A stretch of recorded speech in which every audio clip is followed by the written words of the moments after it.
Hello welcome to Lincy's link. എല്ലാ കൂട്ടുകാർക്കും ലിൻസീസ് ലിങ്കിലേക്ക് സ്വാഗതം. ഇന്നത്തെ വീഡിയോയിൽ നമ്മൾ ചെടി പൂക്കാനുള്ളൊരു സീക്രട്ട് ഫെർട്ടിലൈസറാണ് ഞാൻ നിങ്ങളെ പരിചയപ്പെടുത്താൻ പോകുന്നത്. അപ്പോൾ വീഡിയോ അവസാനം വരെ കാണാൻ ശ്രമിക്കുക. പിന്നെ ലിൻസീസ് ലിങ്കിൽ ആദ്യമായിട്ട് വരുന്ന കൂട്ടുകാർ ആരെങ്കിലും ഉണ്ടെങ്കിൽ സബ്സ്ക്രൈബ് ചെയ്യാൻ മറക്കരുത്. സബ്സ്ക്രൈബ് ചെയ്യുന്നതിനോടൊപ്പം തന്നെ അതിൻ്റെ അടുത്തായിട്ടൊരു ബെല്ലൈക്കണുണ്ട്. അതിൽ ഓൾ എന്ന ഓപ്ഷൻ പ്രസ് ചെയ്താൽ ഞാൻ അപ്ഡേറ്റ് ചെയ്യുന്ന വീഡിയോസിൻ്റെ ഒക്കെ നോട്ടിഫിക്കേഷൻ നിങ്ങൾക്ക് കിട്ടുന്നതായിരിക്കും.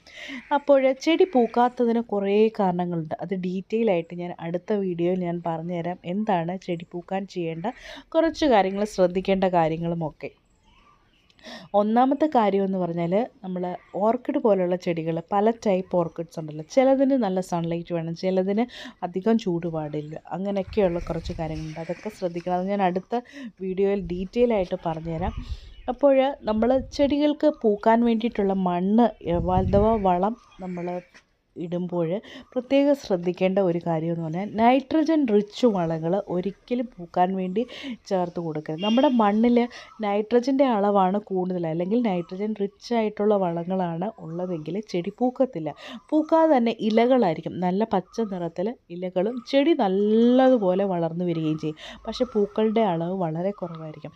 അപ്പോൾ ചെടി പൂക്കാൻ വേണ്ടിയിട്ട് നമ്മൾ പ്രത്യേകം കൊടുക്കേണ്ട 2 വളങ്ങളാണ് ഫോസ്ഫറസും പൊട്ടാഷ്യവും.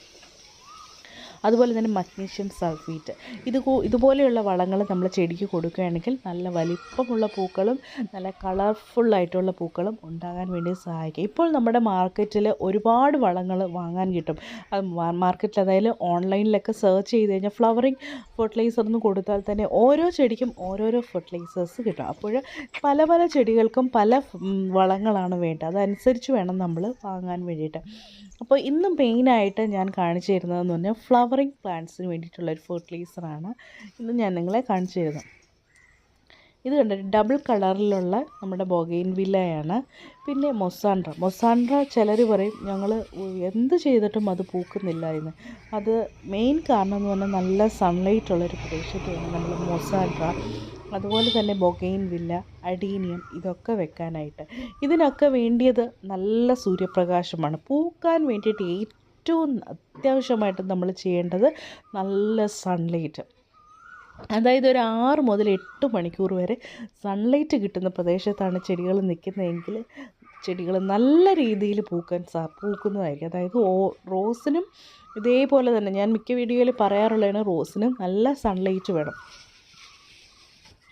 ഇത് കണ്ടു, ഇതാണ് മൊസാൻഡ്രയുടെ യഥാർത്ഥ പൂവ്, മഞ്ഞ കളറിലുള്ളത്.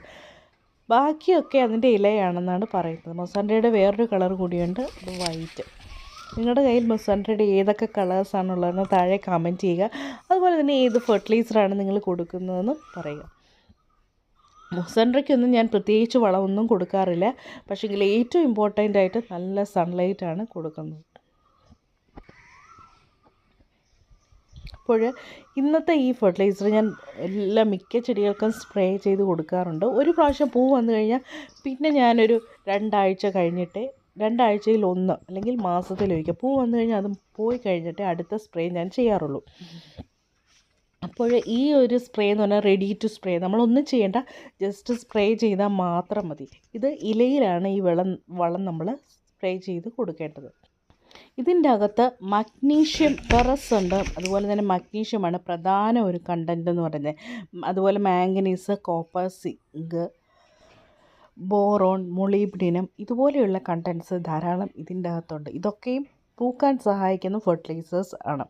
ഇത് മെയിനായിട്ട് ഇവർ പറയുന്ന ഓർക്കിഡിനെന്നാണ്. ഞാനിത് പല ചെടികൾക്കും, പൂക്കാതിരിക്കുന്ന ചെടികൾക്കൊക്കെ സ്പ്രേ ചെയ്ത് കൊടുത്തിട്ടുണ്ട്. പക്ഷേ നല്ലൊരു റിസൾട്ടാണ് ഇത് കിട്ടിയിട്ടുള്ളത്. ഇത് റെഡിയായിട്ട് വാങ്ങാൻ കിട്ടും. ഇത് ഇല്ല എങ്കിൽ നിങ്ങൾ ഒരു കാര്യം മാത്രം ചെയ്താൽ മതി. നമ്മുടെ പഴത്തിൻ്റെ തൊലി അരിഞ്ഞ് വെള്ളത്തിലിട്ടു, അതിൻ്റെ കൂടെ കുറച്ച് ഉള്ളിയുടെ തോലും കൂടെ ഇട്ട് വെക്കുക. ഒരു 2-3 ദിവസത്തേക്ക് ഈ പഴത്തിൻ്റെ എസൻസ് കംപ്ലീറ്റ് നമ്മുടെ വെള്ളത്തിലേക്ക് ഇറങ്ങണം. അതായത് ഒരു 3 ദിവസം കംപ്ലീറ്റ് ആയിട്ട് പഴത്തൊലി വെള്ളത്തിലിട്ട് വെക്കുക. അതിനുശേഷം 3 ദിവസം കഴിഞ്ഞിട്ട് നിങ്ങൾക്ക് ആ വെള്ളം അരിച്ചെടുത്ത് 2-3 ഇരട്ടി വെള്ളത്തിൽ അങ്ങോട്ട് ഡൈല്യൂട്ട് ചെയ്തതിന് ശേഷം പൂക്കാത്ത ചെടികൾക്കൊക്കെ സ്പ്രേ ചെയ്ത് കൊടുക്കുക. ഇത്രയും കാര്യം മാത്രം ചെയ്താൽ മതി. നമ്മുടെ ചെടികളൊക്കെ ധാരാളം നല്ലതുപോലെ പൂക്കുന്നതായിട്ട് കാണാൻ സാധിക്കും. അപ്പോൾ ഇതുവരെ വീഡിയോ കണ്ട എൻ്റെ എല്ലാ കൂട്ടുകാർക്കും ഒരു ബിഗ് താങ്ക് യു. അപ്പോൾ നമുക്ക് വേറൊരു വീഡിയോയുമായി വീണ്ടും കാണാം. Till then take care friends. Bye. See you next video. Comment ചെയ്യാൻ മറക്കരുതേ. ബൈ.